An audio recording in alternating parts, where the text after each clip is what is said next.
Thanks for checking out Hemlock Mountain Outdoors. I'm Kurt, and in this video, I'm going to do something a little bit different. Going to actually do a little bit of backpacking with my RedTail. So if you're wondering how it works on a backpacking trip, you're going to find out.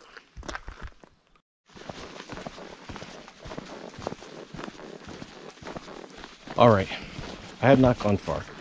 This is a trip I'm doing. It's basically an overnight trip, but I came out a day early just to get an extra night in the woods. So I only hiked in a half mile. I'm in a campsite that I thought for sure would be taken. Thought for sure this would be taken. I've camped here before. And since it's only a half mile from the parking lot, with the amount of cars that are out there, I thought for sure there'd be somebody here. So I've got my RedTail here. This is 11 foot. I'll go ahead and get this set up and we'll talk about it.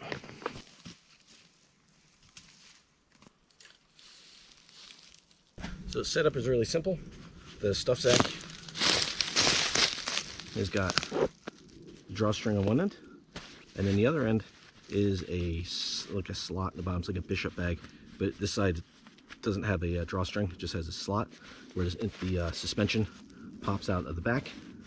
You can set up however you want. For my personal frame of reference, I always use this end as the head end.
So when you order a RedTail, you get everything that you see here.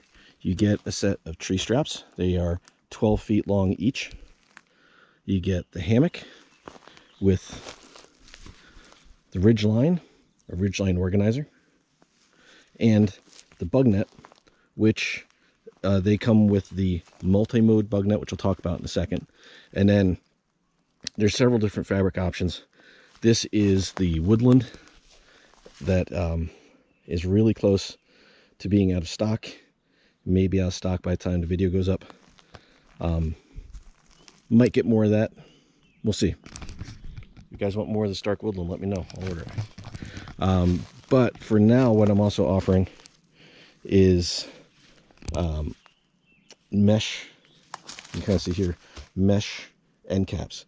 So up until now, you could either get the end caps match the body, so like you could have it with the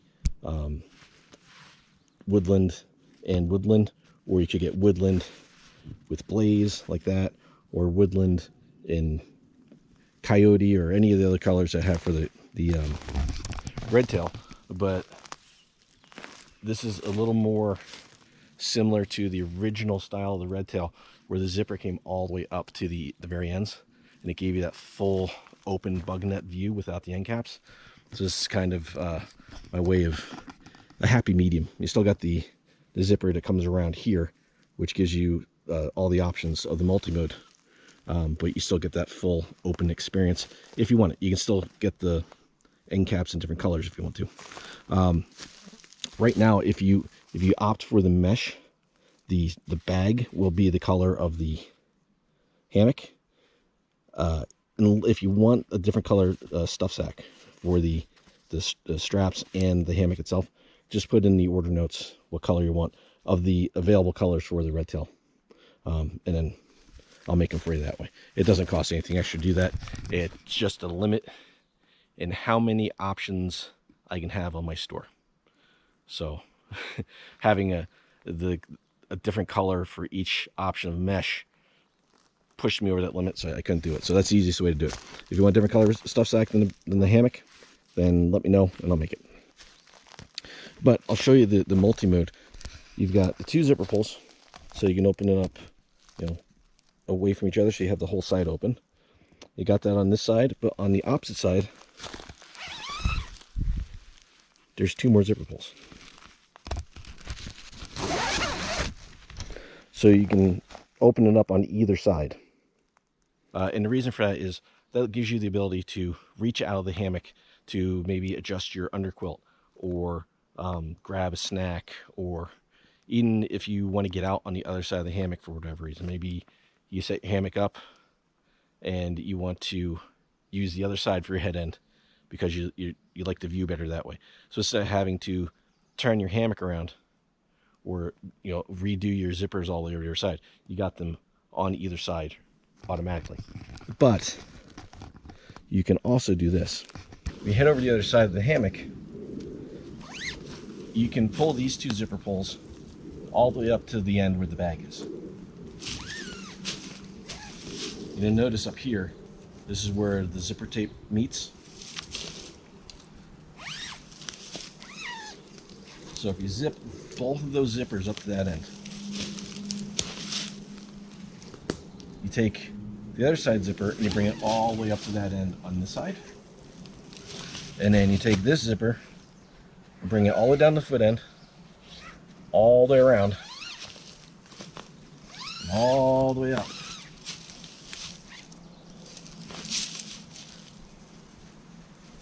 You can pull the bug net back, you can roll it up, and then up in the inside the end cap here, there's a piece of shock cord with a yellow bead on it. You can just tuck your bug net up in there, and it keeps it up out of the way. So if you want to go netless, you've got that option to go netless. You can see where the zipper tape is up here, kind of. So it all comes up to this end here. You zip all your zippers up this side, and you can pull it all the way back. You may notice I got these toggles on here. I'll show you what you do with those. So on this side, if you keep your one zipper all the way back, you bring your second zipper up to the center here, and you do the same thing on the opposite side. One zipper that way, one zipper this way. You can bring your bug net up and just use these little shock cord toggles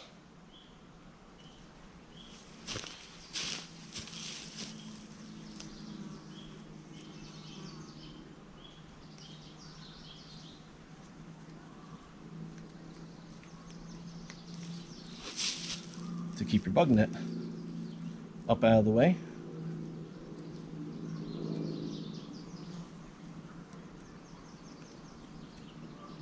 Like so.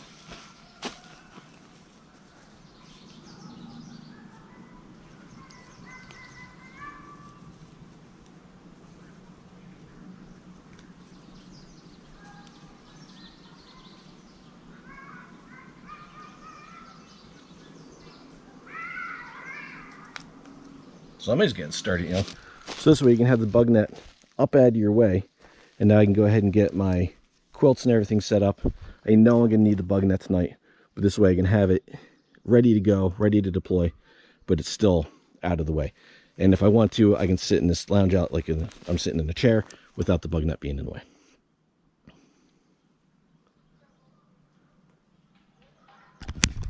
I'm gonna finish getting this set up, and we'll talk about the materials and a lot of other stuff. So I'm all set up here. I've got my 50-degree underquilt, ugly quilt, and my 50-degree ugly quilt top. I also have a 50-degree ugly quilt shorty in here that I use because it might get down, they're saying 50 in town, so out here it might get down to the 40s. So that just gives me a little bit extra, but I'm keeping everything nice and loose. Nice and loose. so that it breathes. I don't think I'll need that much insulation. I will need the bug net though. So like I said before, this is an 11-foot RedTail. This is made with, this is my diamond light fabric. So I'm sure it might be coming through. It's got like the diamond grid ripstop pattern in there. It's got the multi-mode bug net, and it's got the ridgeline organizer, tree straps, stuff sacks. It all comes together. The 11-foot version is $80. There is a 10-foot version that gives you everything that's the same, just in a shorter version, and that's for $70. One of the biggest questions I get asked by people who are looking at the RedTail is what size tarp will work with this. You can do as small as a 10-foot long tarp. It's tight, but you get about 4 inches of coverage on over the ends. I always kind of say bigger is better, and I like to go with a 12-foot all the time, and that gives you plenty of room. So even a 12-foot rectangle tarp, like the 1209 I sell, you can use those corners as doors. You can close yourself in if you want to. Now, I'm not going to use a tarp tonight because it's supposed to be like this for like the next week, so there's no chance of rain. So I'm not going to bother with it. But that's it. I mean, even explaining it to you guys, I had this set up in maybe 10 minutes total, and that was with doing the net and the different configurations. I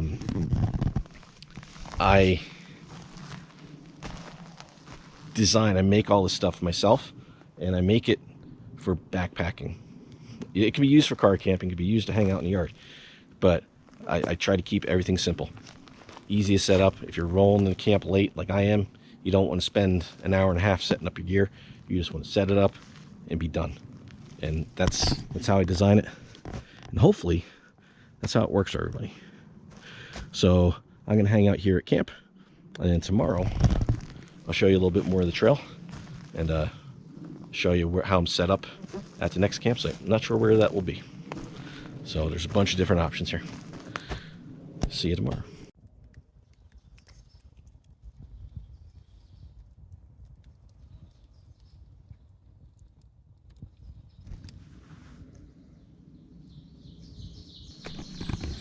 All right, well, good morning. Been up for a while, so as you can see, I am laying in the hammock. This is the 58-inch wide version, so single wide. I got plenty of room in here. I'm 5'10". This is an 11-foot hammock, and you can see just how much room. The net generally doesn't lay down that low. It's because I had the other side open. But I kind of put my pillow out to the side a little bit, which bumps this out. But there are pull-outs, 4 pull-outs on the hammock. So if you really wanted to, you could get a piece of shock cord and tie that out if you want to keep the net pulled out. But yeah, and like I was saying, easy to adjust your quilt from inside when you have the bug net that you can open on either side. And then if I was just chilling out here, I would retract the bug net. But I'm going to go ahead and get these quilts taken down. All right, so I'll show you what I do with the quilts here. I'll usually either have the bug net just off to the back like that, or sometimes if I'm going to be hanging out for a little bit in the morning, I'll tie it up on the side. But what I'll do, in one hand, it's a little bit different, but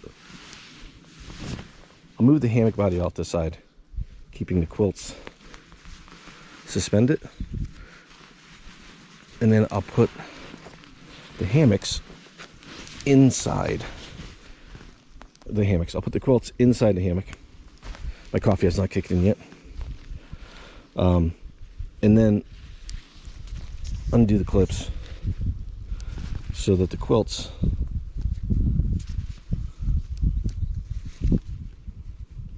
don't fall on the ground as I'm breaking down. And now that they're disconnected from the suspension, I can get them packed away nice and easy. If it was raining or snowing, the ground was wet, or it was really scruffy underneath here, then it keeps your quilts dry and clean, and gives you a little bit of a work area while you're getting all broken down. So I'm gonna get those packed away. Just as easy as putting up. Slide the stuff sack down over the end cap. Undo your suspension from the buckles.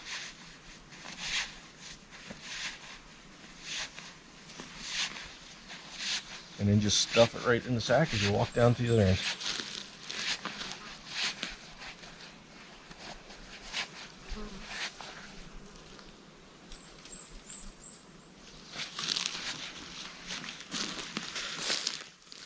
So normally there would be cinch buckles at the end of these. Since I switch out hammocks quite often for prototyping and just using different models that I make, I have changed my suspension to just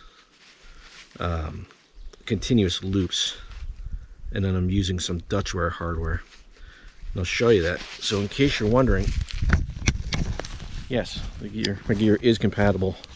So these are the Dutchware beetle buckles.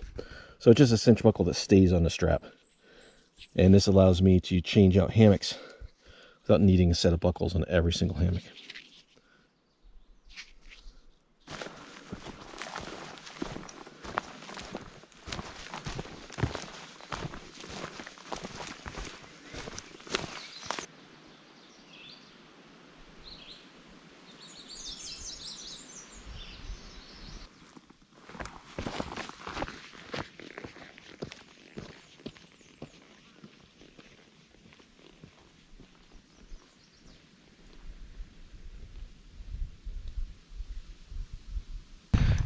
One of my favorite things about the Pinchot Trail is just this random change of trails.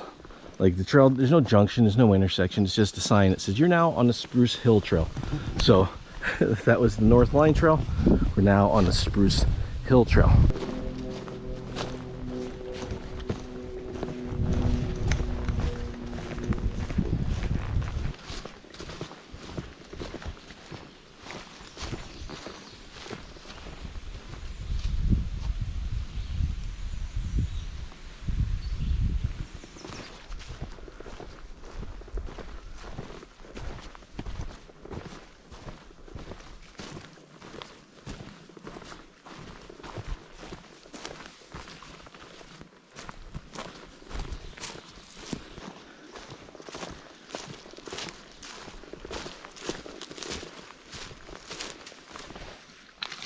Ugh. All right.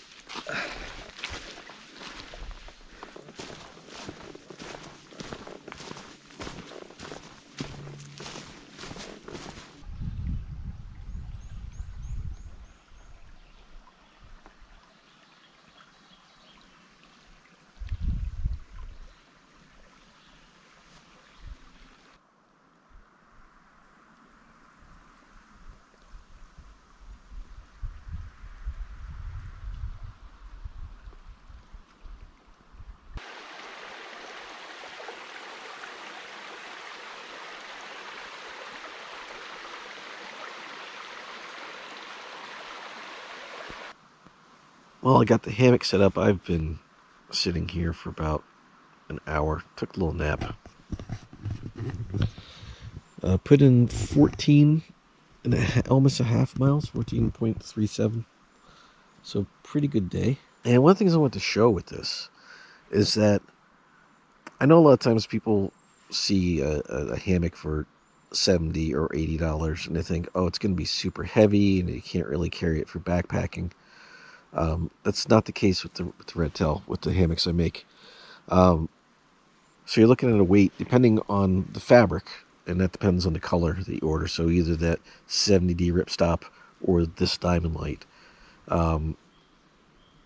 The body of the hammock with the cinch buckles attached weighs between 1.20 and 1.45 pounds, so less than a pound and a half. Not an ultralight hammock by any stretch of imagination, but for the price, I think that's pretty good.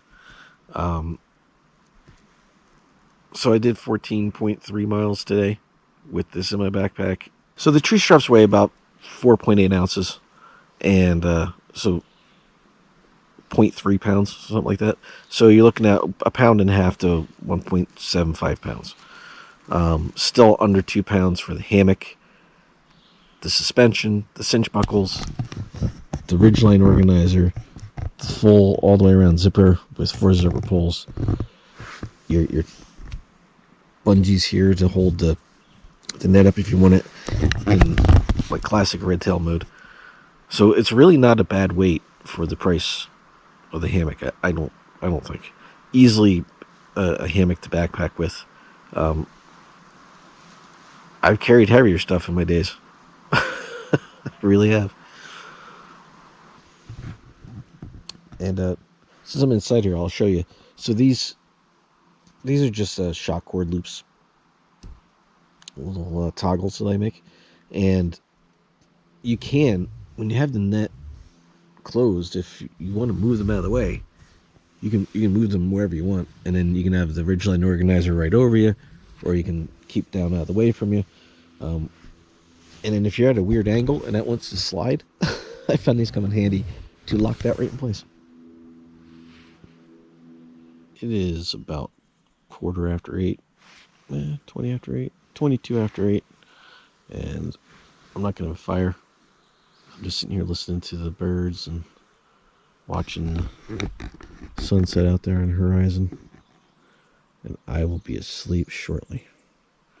So that's going to do it for day 2. I'll see you in the morning. Good morning. It is 4:30. It is still dark, but I'm going to get up. I'm going to have my breakfast. I slept like a log last night. I slept so good. I'm going to get up, eat something real quick, get packed down, and as soon as I got enough light to see, I'm going to hit the trail. Okay, don't know if you can see me. It's still pretty dark. It is 5:30, 5:31, and it's now just getting late enough that I can start walking. Probably could have left 10 minutes ago, 15 minutes ago, but I was having my breakfast and packing down.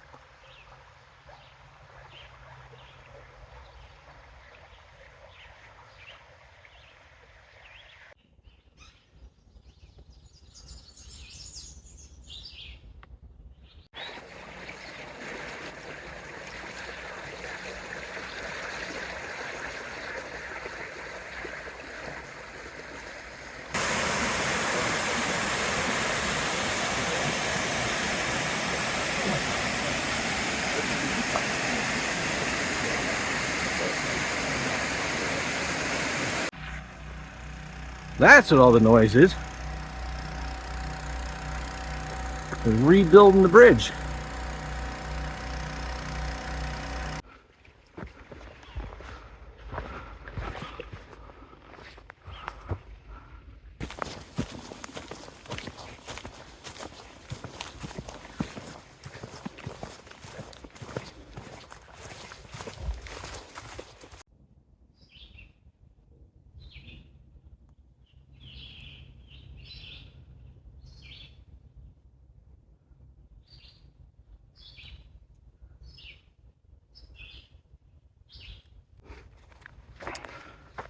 To the top.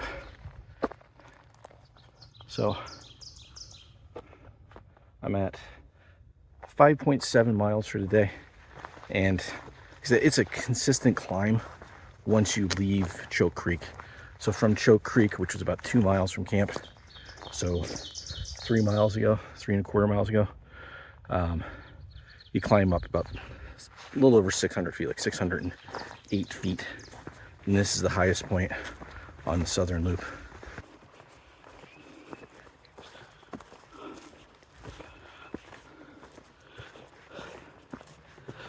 All right, out of the woods, but not done yet. This is my life for the next 3/4 of a mile or so.